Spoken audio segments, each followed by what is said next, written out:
Hello friends, तो आज का ये वीडियो होने जा रहा है हमारा हरक्यूलिस जो साइकिल मैंने ली थी इसके ऊपर। और 1 साल हो चुका है इसको लिए हुए भी। और अभी हम खड़े हैं यहाँ पे सिविल लाइंस के अंदर डियर पार्क में। तो आपको दिख रहे होंगे यहाँ पे बहुत सारे डियर्स।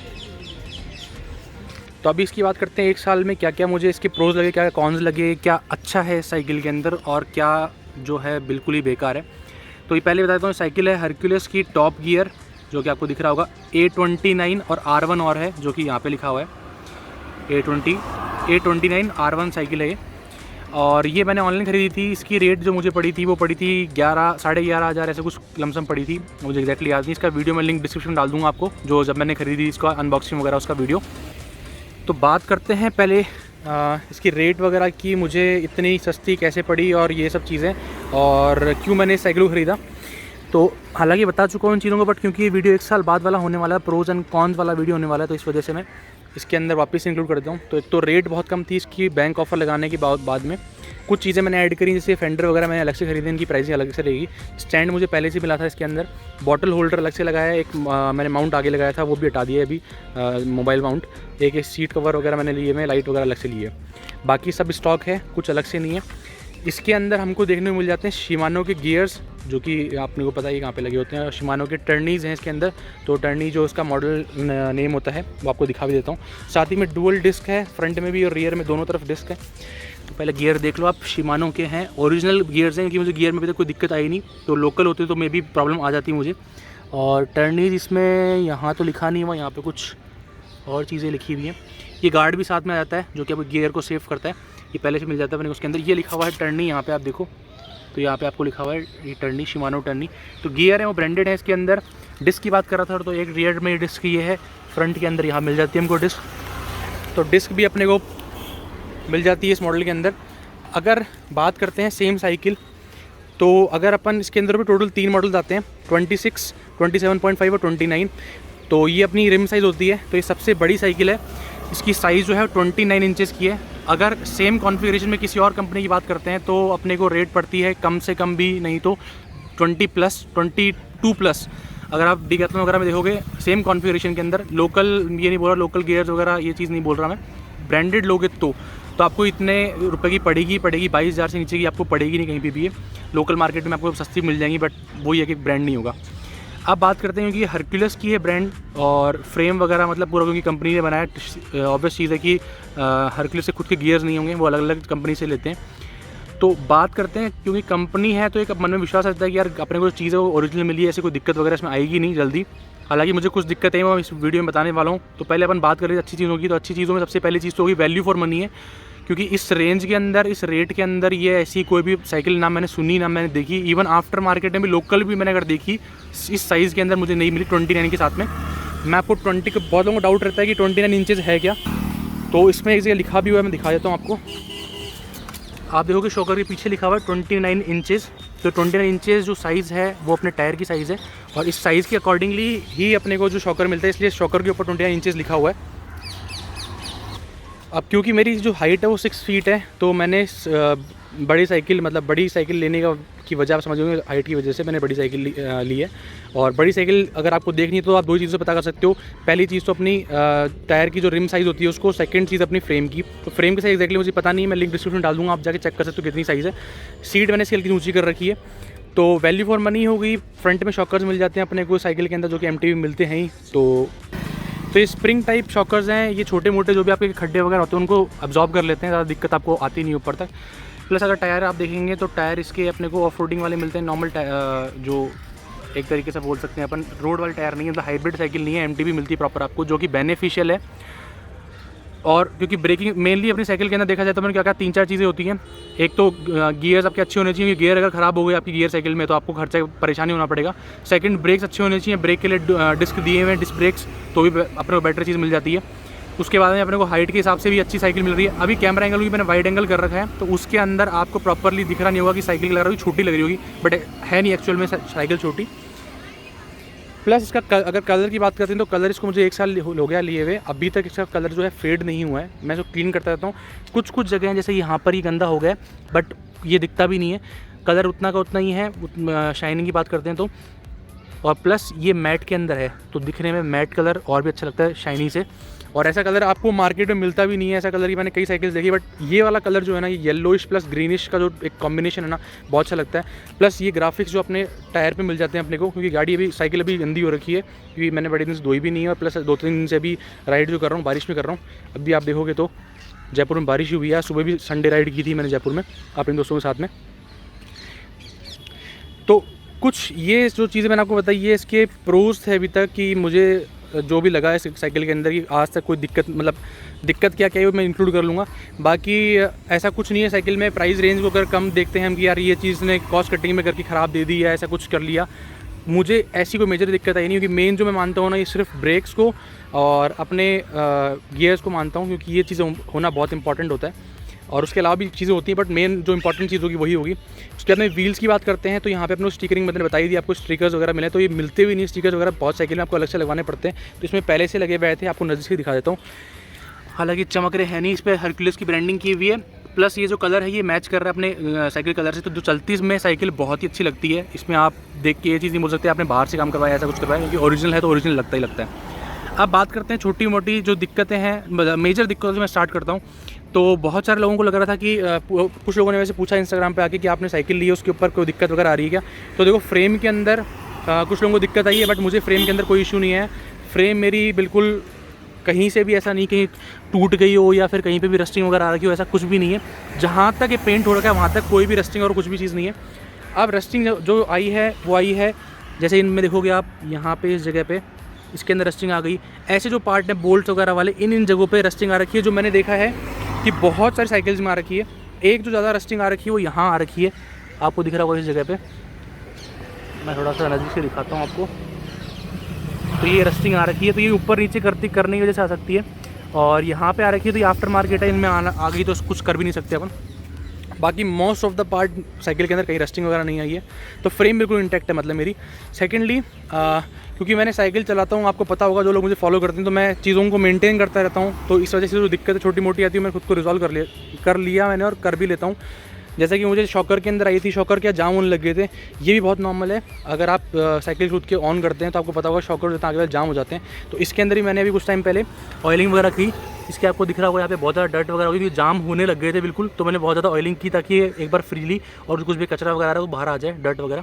तो ये दोनों तरफ ही मैंने इसमें ऑयलिंग की थी, खोल के नहीं की थी, सिर्फ इस जो ऊपर कवर है इसको हटा के और यहाँ पे ऑयल किया। बहुत ही पतला वाला ऑयल लेना पड़ता है अगर आपको भी करनी है ये चीज़। तो अपने जो पेट्रोल पंप के ऊपर आपको पता होगा ऑयल मिलता है जो स्कूटर वगैरह में डालते हैं, छोटा सा पाउच मिलता है 10 रुपये का, वो आप लेके डाल सकते हो इसके अंदर। तो सस्ता का सस्ता चीज़ है और काम का काम भी निकाल देगा आपको बढ़िया। इसके बाद में बात करते हैं छोटी मोटी चेंज, जैसे मैंने चेन वगैरह के अंदर लुब्रिकेशन वगैरह मैंने चेन वगैरह का करता रहता हूँ टाइम टू टाइम, तो उसके अंदर कोई दिक्कत है नहीं। छोटे मोटे मेंटेनेंस वो चलते रहते हैं। टायर में पंक्चर अभी तक कोई नहीं हुआ है आज तक, और हो भी ना तो बहुत बढ़िया चीज़ है। अब हाँ, एक जो छोटी सी मेंटेनेंस जो मुझे करना पड़ा, जो कि मुझे लगता नहीं कि बहुत लोग करते हैं, अब पता नहीं हो सकता है मैं ज़्यादा साइकिल चलाता हूँ इस वजह से ये दिक्कत आई क्या। मेरे जो डिस्क ब्रेक्स हैं ये ढंग से काम नहीं करते हैं बारिश के बाद में, तो क्योंकि वो थोड़ा बहुत कचरा वगैरह आ जाता है, उसको अपन मान सकते हैं। बट मैंने किसी भी साइकिल में देखा नहीं आज तक कि ब्रेक्स काम नहीं कर रहे प्रॉपर्ली, तो मेरी साइकिल में मुझे दिक्कत आई थी। बट क्योंकि मैंने क्लीनिंग वगैरह कर ली उसकी, और उसके बाद में गर्म पानी से इसको एक बार धो दिया था, धोए के मतलब गर्म पानी डाल दिया इसके ऊपर, क्योंकि डिस्क पे आप ज़्यादा चीज़ लगा नहीं सकते। अगर लगाओगे तो डिस्क जो है आपकी ब्रेक, मतलब डिस्क ब्रेक जो आपके ढंग से प्रॉपर्ली काम करेंगे नहीं, तो इसलिए गर्म पानी डालने में वो भी ठीक हो गया था। ठीक है, ये अटक रहा था, उसके लिए भी मैंने ग्रीसिंग वगैरह कर दी। अब आते हैं मेजर चीज़ों के ऊपर, जो दिक्कतें आनी ही नहीं चाहिए साइकिल के अंदर, वो दिक्कतें मुझे इसके अंदर आई थी, जिनकी वजह से मैं थोड़ा सा नाखुश हूँ साइकिल से, जिसमें है बॉटम ब्रैकेट। तो बॉटम ब्रैकेट जिनको नहीं पता बता देता हूँ कि बॉटम ब्रैकेट ये वाला पार्ट होता है जो आपके पैडल के इस एंड से लेकर और इस वाले एंड तक आता है, जो कनेक्टिंग पार्ट होता है उसको हम बॉटम ब्रैकेट बोलते हैं। तो मुझे इसके बॉटम ब्रैकेट में दिक्कत आ रही है कि टक टक की आवाज़ आती है, बहुत लोगों को बहुत साइकिल्स के अंदर आती है।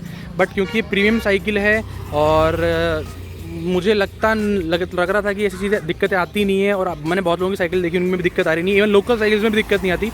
बट वो दिक्कत मुझे इसके अंदर आई, जिसको मैंने सॉल्व करवाने के लिए कंपनी में बात करी, बट हरक्यूलिस की तरफ से ऐसा कुछ रिस्पांस आया नहीं। मतलब इतनी बड़ी कंपनी होने के बावजूद भी कोई ऐसा कोई रिस्पांस था नहीं। फिर भी बड़ी बात करके कंज्यूमर कोर्ट में कंप्लेन करने के बाद में उन्होंने मुझे एक बॉटम ब्रैकेट भेजा नया, जिसकी कोई ब्रांडिंग नहीं थी। बॉटम ब्रैकेट की साइज़ इतनी कुछ रहती है, उसकी कोई ब्रांड नहीं था, मतलब कोई ऐसा लोकल ब्रांड ही था, वो कोई हरक्यूलिस वगैरह की ब्रांडिंग नहीं थी, ऐसा कुछ अजीब सा नाम था, मुझे नाम भी याद नहीं है। तो मेरे हिसाब से वो 300-400 रुपये कुछ का था, सस्ते वाला दिया था, ब्रांडेड उन्होंने दिया नहीं। अब उसके बाद में मैंने, क्योंकि मेरे पास में बहुत टाइम बाद में वो बॉटम ब्रैकेट मुझे मिला था, तो उससे पहले मैं इसको खोल के सर्विस की थी, जिसका वीडियो भी बनाया था मैंने, बट वो मैंने अपलोड नहीं किया था वीडियो, तो क्योंकि थोड़ा सा लंबा वीडियो हो गया था और इतना कुछ लगा भी नहीं इंपॉर्टेंट मुझे। तो उसको खोलना और उसके अंदर मैंने देखा रस्टिंग थी विदिन अ मंथ, 1 महीने के अंदर इतनी रस्टिंग हो रखी थी अंदर कि आपको लगेगा नहीं कि 1 महीने पुरानी साइकिल है, कितनी आपको लगेगा कम 1-1.5 साल पुरानी साइकिल है और ख़राब हो चुका है वो बॉटम ब्रैकेट। बाहर भी मैंने चेक करा, तो बाहर भी उन्होंने पैसे मांगे थे मुझसे, क्योंकि नई साइकिल थी, उन्होंने कहा कि आप एक बार ऑनलाइन बात करो, क्योंकि ऑनलाइन खरीदी थी साइकिल को मैंने। तो बॉटम ब्रैकेट भी उन्होंने कुल मिला के नया भेज दिया, बट मुझे लगता नहीं है कि वो भी ढंग से काम करेगा, तो उसकी सर्विस करके मैंने चलाया सब कुछ दिन तक तो, बट अब वापस ये दिक्कत इशू कर रहा है अभी भी। अब वापस चेंज करके देखूंगा, एक बार ट्राई करता हूँ, अगर हो सकता है कि मे भी काम कर जाए या नहीं करे, क्या है वो देखेंगे। मुझे इसमें दिक्कत आने की वजह जो लगी वो ये लगा कि इस जगह से साइकिल में अंदर पानी जा रहा है, जिसकी वजह से रस्टिंग यहाँ पर आ रही है, क्योंकि मैंने इसके अंदर ऑयल डाला था बाद में, उसके बाद में आवाज़ जो है बंद हो गई थी। तो अगर आपको भी ऐसा कुछ करना हो तो यहाँ पे हमको खोलने को अपना सीट का जो पार्ट है ये रिमूव हो जाता है, ऊपर खींच सकते हो आप इसको खींच के यहाँ से खींचोगे और फिर इस पार्ट को निकालोगे तो यहाँ पे आपको डायरेक्टली एक अंदर पाइप ही है, बस ये वाला पाइप जो कि खोखला है और नीचे कनेक्ट हो रखा है अपने बॉटम ब्रैकेट पे। तो एक ये दिक्कत देखने को मिली। गियर्स में मुझे सो फार कोई दिक्कत नहीं है, छोटे मोटे एडजस्टमेंट मुझे करने पड़ते हैं, मैं कर लेता हूँ। अब मेरी साइकिल को मैं, बहुत सारे लोग क्या है अपनी साइकिल को बाहर खड़ी करते हैं, मेरी साइकिल को अंदर खड़ी करता हूँ, तो उसकी वजह से मुझे अभी भी ये पार्ट जो है अभी भी पीला नहीं हुआ है। आप देखोगे तो अभी भी ये ट्रांसपेरेंट ही है 1 साल बाद में भी। और बाकी वायर्स वगैरह की बात करता हूँ, मतलब ये अपने जो क्या बोलते हैं इनको, वायर की, मतलब इनकी बात करता हूँ, इनमें अभी तक कोई दिक्कत नहीं है। और इसका कारण ये भी हो सकता है कि मैंने रेगुलरली यूज़ चलाया है, प्लस मेंटेन करने के लिए क्या करता हूँ, मैं यहाँ पे हल्का हल्का ग्रीस लगा देता हूँ, थोड़ा सा अंदर बाहर कर देता हूँ, क्योंकि ये वाला पार्ट जो है ये विजिबल रहता है बाहर और इसी के अंदर जंग आ जाता है। अब छोटे छोटे आप मार्क देखोगे यहाँ पे, ये हो रखे हैं यहाँ पे, तो ये कभी भी मतलब कहीं कैरी किया होगा साइकिल को मैंने उस टाइम पे हो गए, जैसे यहाँ पे हो गए, ये यहाँ पर ये टच होता है, इस वजह से हो गया कलर का इशू। तो अब आते हैं फाइनल वर्डिक्ट पे। अच्छा, एक छोटा सा इशू और आ गया आज किसी ने, आज 14 अगस्त है, तो आज क्या है जयपुर के अंदर बहुत सारी राइड्स वगैरह हुई हैं, तो मैं गया हुआ था वहाँ पे विधानसभा के वहाँ पे, तो मेरे से किसी ने मेरी साइकिल मांगी कि यार एक बार दो, थोड़ा चलानी है। उन्होंने क्या स्टंट करना स्टार्ट कर दिया, ये गिरा भी ऊपर से, तो उन्होंने कोई स्टंट व्हीली करना स्टार्ट कर दिया। हालांकि की बंदे ने अच्छी व्हीली, मे भी मेरे पास वीडियो होगा तो उसका छोटी सी क्लिप डाल दूँ।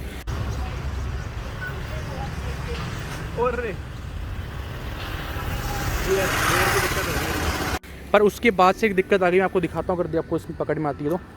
अभी ब्रेक लगाने पे आप देखना टायर जो है मेरा लेफ्ट में शिफ्ट होता है। खड़ी साइकिल में बता नहीं सकते, चलती साइकिल में क्या हो रहा है, जैसे ब्रेक लगा रहा हूँ तो ये वाला टायर इस पोजीशन से यहाँ पे आ जाता है, मतलब ये वाला हिस्सा ऐसे खिसक जाता है इतना। अब क्या इशू आया देखना पड़ेगा, नीचे वाला पार्ट है कि क्या है। अगर कुछ हो पाएगा तो बहुत ही बढ़िया, और नहीं हो पाएगा तो फिर मार्केट में दिखाना ही पड़ेगा, मतलब शॉप पे अपने को। तो सो फार फाइनल वर्डिक्ट पे आते हैं वापस। मुझे अभी तक बॉटम ब्रैकेट को छोड़ के मेजर इशू कुछ नहीं है। एक छोटा सा इंसिडेंट भी हुआ था मेरे साथ में बहुत टाइम पहले, अगर आपने इंस्टाग्राम फॉलो करते हो तो बताया था मैंने वहाँ पे कि मेरे पीछे से किसी ने बाइक वाले ने ठोक दी थी। तो मेरा जो ये वाला पार्ट है, यहाँ से जो अपनी जिनको हम ताड़ियाँ बोलते हैं, ये बैंड हो गई थी। तो स्पोक 3 स्पोक बैंड हो गए थे, तो मैंने वहाँ से ठीक करवाया था। कुछ नहीं, 150-200 ऐसा कुछ 250 रुपये कुछ उसके नियर लगे थे, तो यहाँ पे वो काम हो गया था। तो कोई कोई दिक्कत नहीं है मुझे साइकिल में। हाँ, तो ऑलमोस्ट मैंने आपको सारी चीज़ें बता दी हैं। इसके अलावा मुझे लगता नहीं कुछ मैंने पॉइंट छोड़ा है मेरे एक्सपीरियंस में 1 साल के अंदर जो भी हुआ। अब बात करते हैं, आपको साइकिल अभी 2022 में लेनी चाहिए नहीं लेनी चाहिए, 2022 में भी अगस्त में लेनी चाहिए नहीं लेनी चाहिए, या इसके बाद में भी। तो अभी साइकिल की जो प्राइस है वो बढ़ चुकी है, ऑलमोस्ट 2000 के नियर बढ़ चुकी है। सेल में भी मैंने सेल के टाइम खरीदी थी इसको। तो आप देखो, अगर मार्केट में पता करोगे तो इस रेंज में अपने को दूसरी कोई साइकिल मिलती भी नहीं है। तो अपने को मेरे हिसाब से बेस्ट रहेगा अगर आप साइकिल जाते हैं तो। ध्यान रखने वाली इंपॉर्टेंट चीज़ें जो मैंने आपको बताया, जो दिक्कतें मुझे इसके अंदर आ रही हैं वो है मेन दिक्कतें। उनके लिए आपको पहले से प्रिपेयर रहना पड़ेगा, आपको चेक करना पड़ेगा पहले ही। अगर ये दिक्कतें आ रही हैं तो साइकिल को रिटर्न कर दो, रिटर्न पीरियड के अंदर ही, या रिप्लेसमेंट कर दो। अगर रिप्लेसमेंट नहीं लोगे तो बाद में ये दिक्कत आपको, जैसे मेरे को सताया वैसे ही सताई, जैसे बॉटम ब्रैकेट। अब जैसे कि मार्केट में अगर आप जाओगे, बिटवीन वगैरह की साइकिल वगैरह भी आती हैं, बट वही एक्सपेंसिव आती है। इस प्राइस रेंज के अंदर अपने को देखने को नहीं मिलती है। स्पेशली इस साइकिल को उन लोगों को लेना चाहिए 29 इंचज़ वाली को, जिनकी हाइट 6 या 6+ है, क्योंकि MTB 6+ के लिए बहुत ही कम बनी हुई है। ये आपको हल्का सा दूर का व्यू इसलिए दिखा रहा हूँ मैं कि साइकिल जो है दूर से दिख जाती है। शाम के टाइम पे भी जो कलर है ना, कलर ये 2 कलर ऑप्शन आते हैं, एक में रेड आता है और एक में ये अपने पास ऑप्शन मिलता है। मैं सजेस्ट करूँगा ये वाला कलर, जिनको ये पसंद आता है वो ये ले लें, अदरवाइज दूसरा आता है दूसरा ले लें। बट ये कलर मैंने आज तक इसकी सिर्फ तारीफ़ सुनी है, किसी से बुराई नहीं सुनी है। और एक्सपीरियंस आपने सुनी दिया कितने लाइफ टाइम आपने देख ली होगी, क्योंकि 1 साल से मुझे कोई दिक्कत नहीं है, तो ऑब्वियस चीज़ आपको भी दिक्कत नहीं आएगी। क्योंकि इस चीज़ में मुझे लगता नहीं कि किसी की भी कंप्लेंट मैंने सुनी नहीं अभी तक, इंस्टाग्राम वगैरह भी किसी ने मुझे कुछ बोला नहीं है। और टायर स्टिकर्स हो गए, मतलब बहुत चीज़ें इसके अंदर ऐसी हैं, अगर आप ये प्रॉपर काम करें ना तो इस प्राइस रेंज के अंदर इससे बेस्ट कुछ मिल नहीं सकता। इवन इससे 5-10 हज़ार रुपये ऊपर तक भी आपको कुछ नहीं मिल सकता। छोटी छोटी दिक्कतों को छोड़ के, छोटी मतलब ये जो मेजर भी जाती है कभी कभी। तो दोस्तों ये था कुछ वीडियो पसंद आया वीडियो लाइक कीजिए, और आपको अगर साइकिल खरीदनी हो तो आप खरीद सकते हैं, लिंक मैं आपको डिस्क्रिप्शन दे दूँगा। और कमेंट करके बताइए कैसा लगा वीडियो, कोई क्वेश्चन वगैरह हो तो आप क्वेरी जाके कमेंट बॉक्स में पूछ सकते हैं, और सब्सक्राइब कीजिए हमारे चैनल को। Thank you.